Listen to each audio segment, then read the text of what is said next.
There were 43 people standing outside the Rideau Center that morning, and not one of them said a word.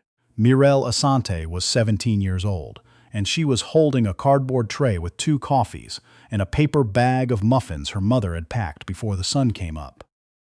She had a job, a real one, not babysitting, not shoveling driveways. A catering runner for the hotel across the street, $6.50 an hour plus tips if someone felt generous. She wore her uniform, black pants pressed the night before, white button-up. Her mother had ironed twice because the collar kept folding wrong. The man who stepped out of the black Escalade did not look at her when she moved aside to let him pass. He looked at her when she didn't move fast enough. "You're in the way," he said, not loud, controlled, the kind of voice that had never needed to raise itself. Mirelle shifted the tray. One of the coffees tilted. She caught it. "Sorry," she said. "You should be." He adjusted his cufflinks. His name was Richard Caulfield. She didn't know that yet. She would. He said something else then, under his breath, but not far enough under, and a woman nearby in a beige coat heard it and looked down at her phone. A man in a construction vest looked at the sky. The doorman at the hotel held the door open for Caulfield and nodded like he hadn't heard a thing. 43 people. Not one said a word. Mirelle stood there a moment longer than she needed to. Not frozen, not crying, just still. The way her mother had taught her to be still when something wanted to take a piece of you. You let it pass. You stay whole, you remember. She went in through the service entrance. She did her job, but she had a very good memory. And she remembered everything.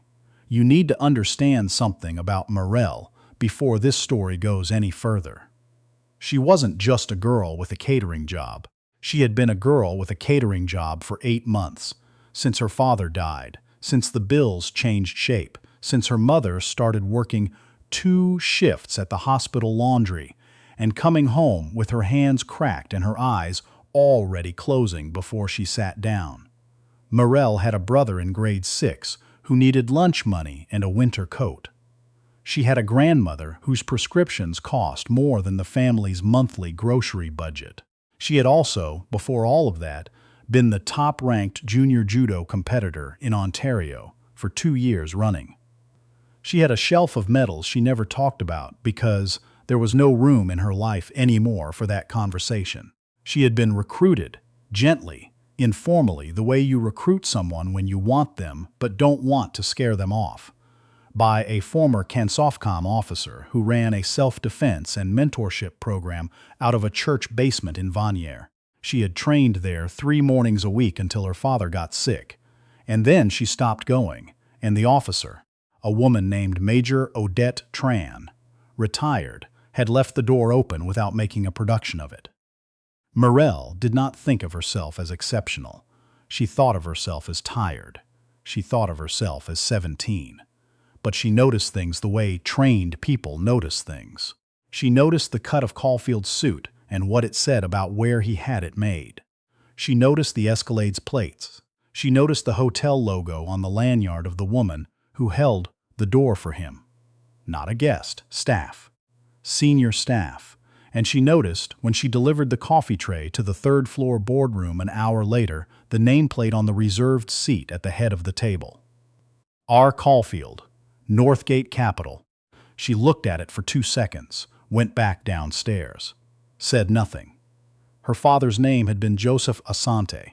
He had worked at Northgate Capital for 11 years. She had not known that until she got home that evening and said the name out loud at the dinner table, and her mother went very, very quiet. "Where did you hear that name?" her mother asked. "He was at the hotel, where I work." Her mother, Celestine, though everyone called her Sichi, set down her fork. She was a woman who moved efficiently, who had no patience for waste, who had cried exactly once in front of her children that Mirelle could remember, on the night Joseph died, and then she had straightened herself up and made tea and started making lists. She did not cry now, but her face did something Mirelle had never quite seen it do before. Richard Caulfield, her mother said very quietly, was the one who signed the report. Here is what Mirelle knew about her father's death, the version she had been told.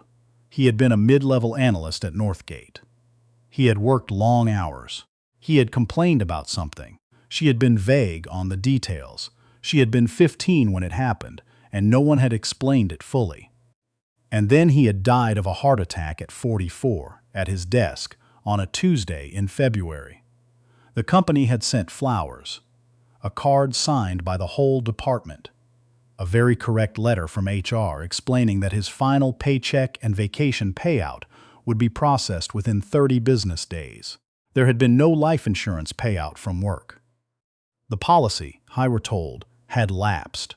There had been no workers' compensation claim because a heart attack was not a workplace injury. That was what the letter said, and they had believed the letter, because who questions a letter from a company that uses that kind of stationery? Here is what Mirelle did not know, and what her mother had been holding in a shoebox under the bed for 2 years because she did not know what to do with it. Joseph Asante had not simply complained about something. He had documented something. He had sent emails, careful, specific, time-stamped emails, to 2 supervisors and 1 board member, outlining what he believed was a pattern of fraudulent valuation in a series of Northgate's investment products. He had used words like discrepancy and irregularity, and I want to bring this to your attention in good faith. He had been the kind of man who believed in good faith. 3 weeks after the last email, he was placed on a performance improvement plan. 1 week after that, his workplace benefits were quietly restructured, which was why the life insurance lapsed. 6 weeks after that, he was dead. The report Richard Caulfield signed said the PP was standard procedure, and the benefits change was unrelated, and the timeline was coincidence. The emails were still in the shoebox. Mirelle read them in one sitting. It was past midnight. Her mother had gone to bed. Her brother was asleep. She sat at the kitchen table with the shoebox open in front of her, and she read every email, every response, every attached document, every note her father had written in the margins of printed pages in his careful, precise handwriting. She was not crying. She was doing something more dangerous than crying. She was understanding. Her father had known exactly what he found. He had documented it the way he documented everything, thoroughly, clearly, without drama. He had believed that would protect him. He had believed the institution would respond to evidence, the way institutions said they would respond to evidence. He had been wrong about that, but he had been right about everything else. And he had, it turned out, made 1 more copy of everything, scanned, organized, sent to an email address she didn't recognize. She found the draft in his personal email, which her mother had kept the password for because she couldn't bear to close the account. The email had been sent. The address it had gone to was a name she didn't know. She wrote the name down on a piece of paper. The next morning, before her shift, she went to the library. The name belonged to a journalist named David Ochterberg, who had been writing about financial fraud in the Canadian investment sector for 16 years. He had a byline at the Globe, and a column that ran twice a month, and a book that had been shortlisted for something Mirelle had to look up. He had written 2 years ago. She found it in the archive. A single paragraph in a larger piece about opaque reporting standards at mid-sized investment firms. And in that paragraph, he had mentioned Northgate Capital by name. He had been trying to find a source. Her father had tried to be that source, and then her father had died. She found Ochterberg's professional contact. She wrote him an email from the library computer, short and specific. Her name, her father's name, the date he had sent the email, and 1 sentence that told him she had the original documents. She hit send. She went to work. You might be wondering at this point what any of this has to do with the morning outside the Rideau Center, with Richard Caulfield and his cufflinks, and the 43 people who said nothing. Here is the thing about that morning that Mirelle had not told anyone, that she had carried quietly for the weeks it took for all of this to unfold. She had recognized him, not from the name, not from a photograph. She had recognized him from a memory, a specific, clear, 8-year-old, memory of her father, bringing her to his office on a Saturday because there was no school and her mother was at a workshop. She had been 9. She had sat in her father's chair and spun slowly and eaten crackers from a container he kept in his desk. And a man had come to the door of her father's office and spoken to him briefly and looked at her in that particular way. Not unkind, just assessing. The way certain adults looked at children as though doing a quick calculation, and then left. Her father had said his name afterward. Something about him being important. Something about how you had to be careful with important people. She had not thought about it in years. She had not thought about it until she was standing outside the Rideau Center at 7 in the morning with 2 coffees and a bag of muffins, and a man in an expensive suit said something ugly under his breath, and she looked at his face, and something in her memory went very still and very certain. She had not said anything then. She had moved aside. She had done her job, but she had remembered. Ochterberg wrote back in 48 hours. His email was short, professional, and contained one question. Could she meet him in person, and could she bring the documents? She brought a USB drive with scanned copies. She kept the originals at home. She was 17, but she had watched enough of the world to know you kept the originals. They met at a coffee shop on Elgin Street on a Tuesday afternoon, which was her day off. He was in his 50s, unremarkable in the way of men who had spent careers trying not to be noticed in rooms where things were being said off the record. He had a recorder he placed on the table, and then, after looking at her, put back in his pocket. "You're younger than I expected," he said. "My father was 44 when he died," she said. He wasn't expecting that either. He looked at her for a long moment. Then he asked if she wanted tea, and when she said yes, he went to the counter and came back with 2 cups, and they sat there for 3 hours, and she told him everything she knew. She did not tell him about the morning outside the hotel. Not yet. What Ochterberg found, once he had the documents, took 4 weeks. He was not a man who published fast. He was a man who published correctly, which is a different thing, and the difference costs time. He verified the emails through metadata. He cross-referenced the dates against public filings. He found one other person, a former Northgate employee, who had left voluntarily 18 months after Joseph Asante died, and who, when Ochterberg called, said, "I've been waiting for someone to call about this for 2 years." He found the benefits restructuring. He found that the same restructuring had happened to 2 other employees who had raised concerns through internal channels. He found that the report Caulfield had signed, the one that called the timeline coincidence, had been reviewed and rubber-stamped by the same board member Joseph had originally contacted, who had, it turned out, a financial interest in the product line Joseph had flagged. He found that the fraudulent valuations Joseph had documented had generated approximately $40 million in fees over a 3-year period.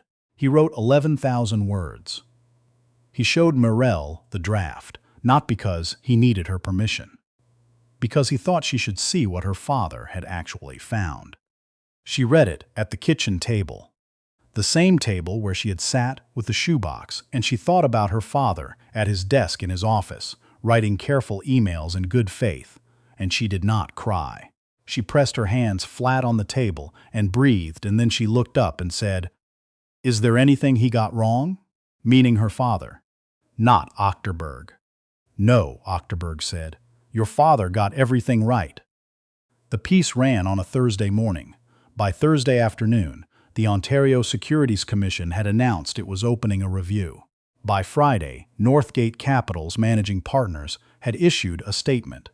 Careful, lawyered, almost entirely meaningless, and 2 of them had not shown up for work.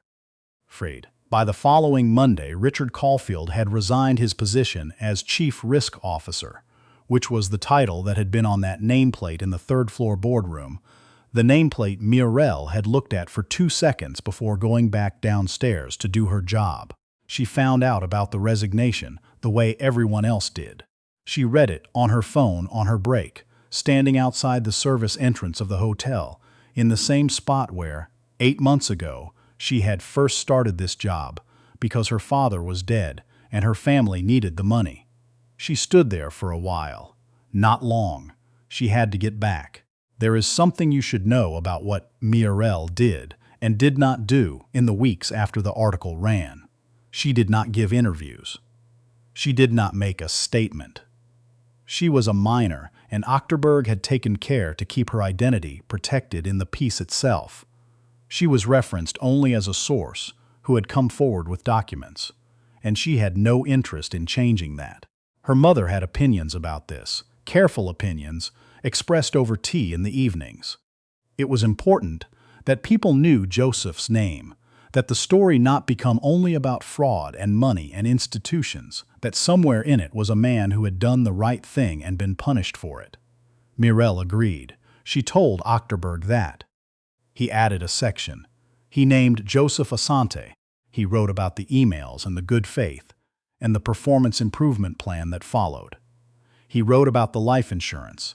He wrote, "The people who benefit most from institutional silence are rarely the ones who have to live with it." The former employee who had left Northgate 18 months after Joseph's death read the piece and called Achterberg and asked for Mirelle's contact. Achterberg asked Mirelle first. She said yes. The woman's name was Priscilla Osai. She was 61, Nigerian-Canadian, had worked in compliance for 30 years.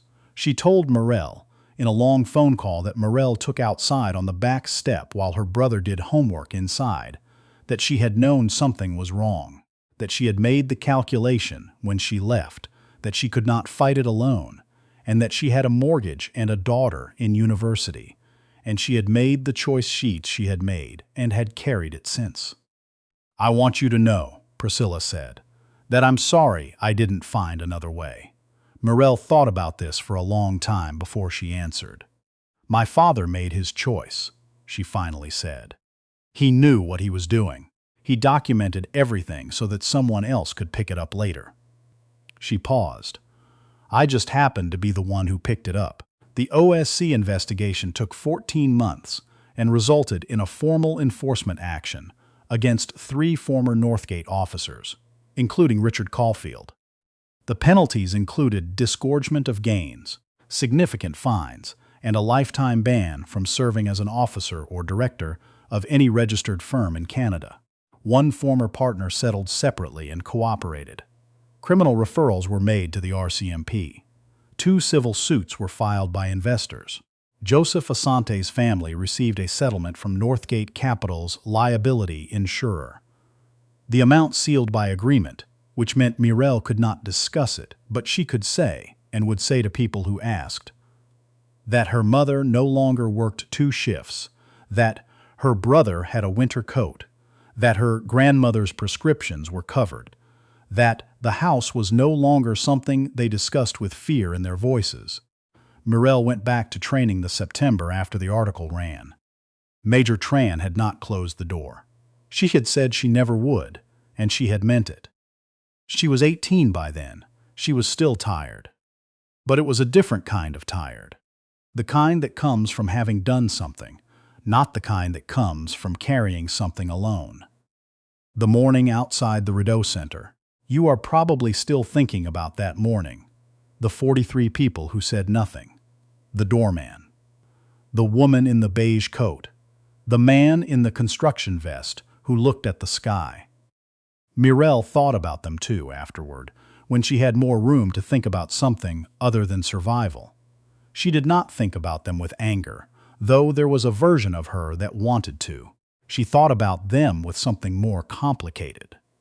The specific frustration of knowing that most people are not bad, that most people at that hour of the morning are just tired and trying to get somewhere, that witness and cowardice are sometimes indistinguishable from the outside, that the doorman probably had a family he was getting back to, and could not afford to lose the job by saying something to a man like Caulfield. She understood all of that. She also understood that it mattered. That it always mattered, that the small silences were what allowed the large ones, that every moment Someone looked at the sky instead of speaking was a stone in the foundation of whatever was being built in the boardrooms above them. She did not post about this online. She was not that kind of person.